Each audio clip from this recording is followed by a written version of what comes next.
Dazbog, save us, everyone. We will burn inside of 1,000 suns. For the sins of our hand, the sins of our tongue, the sins of our father, the sins of our young. No! We all prayed collectively outdoors, under the bright light under the mid-noon sun. Dazbog saved us, everyone. Don't let us burn inside the 1,000 suns. For the sins of our hand, the sins of our tongue, the sins of our father, the sins of our young. Oh, a scream cut our collective prayer short, one that came out of the skies above, a scream rising and falling in its tone that came from the sun itself. I looked up at the light of the sun burned my eyes, obscuring my vision. I kept on looking, for I was faced with the crown of my Lord. The longer I looked at the sky above me, the clearer my vision became. From the heavens fell a thing, taking a shape resembling of a man as he inched closer to me. The mysterious man from the sky crashed into the hot concrete at the center of the crowd.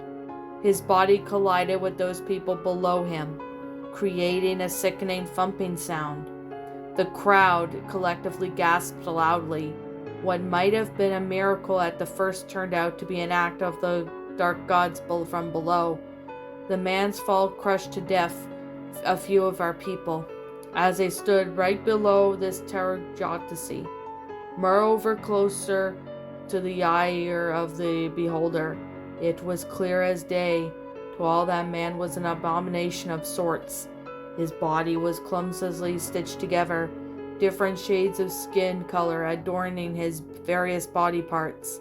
The man's face was almost hideous feature, one eye massive and yellowish tint, while the other one was a small, slanted, lacking iris. The nose of this man was awfully twisted into uncomfortable shape. A severe overbite showed his lower jaws were carelessly stitched together. It was a makeshift doll, a golem of sorts. We all stared at him with a mixture of awe and disgust. The man looked at left and right upon to turn his place. Then he started screaming violently at everyone to run away. His ungodly appearance alone seemed to have dulled all of our senses as we remained fixated on his form, blandly ignoring his pleas. We all started paying attention to our ears when his body emitted the continuous sound of vomit coming out from his throat in rolling waves of bile and agony. He urged us to run once again, screaming like a wild animal, shouting profanities and threats to our lives. It was too late by then. The man's body started convulsing violently, and the crowd gasped once again when the first growth erupted from his gut. It flew out of him like a fat, withering worm. Another growth sprouted like a mushroom cap out his shoulder. Another followed suit, and then another, and another. His body then slowly became the ever-growing mass of cancerous matter that sprawled out itself whenever it could. When I saw the first ones running, the man was a mountain of purple flesh pulsating from itself out. It was about to erupt like a volcano of innards and gore.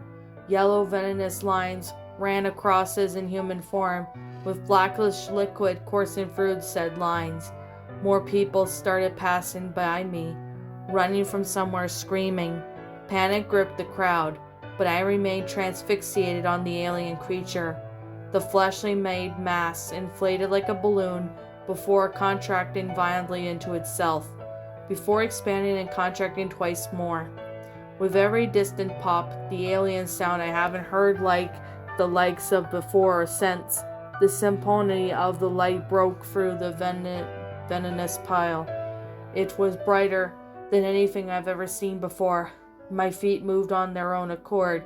My body started running without my permission, as the sympathy of light seemed to expand wilder and wider. With each passing moment, I ran with my eyes practically glued to the abomination. The light grew brighter and brighter, and composed more and more with the city behind me. My body kept on running on its own, even though there was no chance of escape.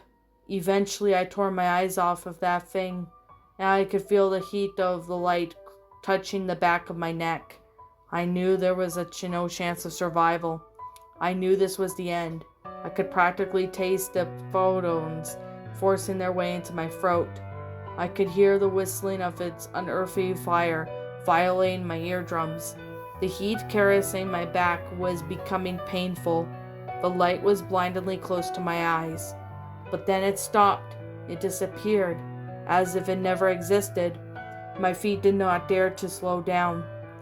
They kept on pushing forward. The light was contracting back to the form of the fleshly abomination, sucked into its shambles form as if it were a black hole. I looked back once more. There was another flash of light, one brighter than 1,000 suns, pure white light, unblemished, unrefined, absolute nothingness.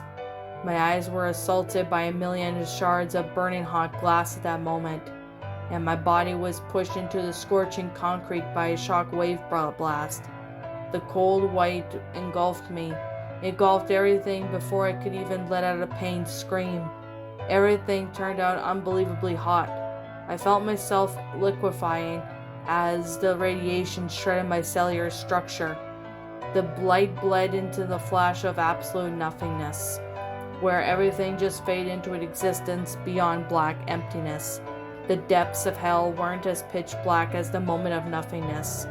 I somehow survived the blast. I opened my eyes, feeling nothing. I tried moving, but my body wouldn't listen, not below the neck anyway. A painful sensation gripped my heart, and a pair of hands, composed entirely of dry ice, gripped my lungs, and I felt myself drowning in my own saliva. Before me there was a crater that wasn't there moments ago. All around me the city was a burning hellscape. The surrounding buildings were practically liquefied, melting away before my eyes. I caught a glimpse of a man whose entire side was burning off into nothing. He was a half man, half shadow. The man was somehow alive, gurgling in his own boiling blood. My remaining blood caught on fire and started freezing over my veins simultaneously. I tried screaming, but no sound came, and I could only watch and wait. I watched and I saw shadows of people carved into the concrete all around me. Entire families incinerated by the heavenly fire, with nothing but a shadow splashed like a cruel remainder of the former existence on the ground. One shadow was splattered across the window that was slowly crumbling under the weight of its own existence. The shadow was bisected in half of midsection. I could almost make out the every details of its sprawling innards. The shockwave must have torn through this person. I felt like a tear run down my face. It felt like a knife cutting through my facial skin. I closed my eyes, intending to stop the terror, but to no avail. The sound of gurgling forced my eyes to open once more. A parody of a human stood over me, its arms hanging in front of that form, its skin melted off, hanging awkwardly by its skeletal frame. The creature stumbled around aimlessly, attempting to screech in pain. The muffled gurgles made it even worse than it had been. Lacerating tears cut through my face. I couldn't take it anymore. My blood froze over inside me. I closed my eyes, hoping to just die, but something collapsing right next to me shook me awake. A fire tore from my face, arms, and torso, forcing a scream out of my mouth. I saw dust fell out of my throat where it should have been. In front of me, the charred body of a person collapsed onto its knees, disintegrating before my own eyes, turning into specks of black sand and soft and soot. Feeling the world slowly fade around me, I attempted to raise my arm once again, but just as finally pulled it back into air, a light breeze tore effortlessly through it, turning into nothing but dust. I couldn't even feel it.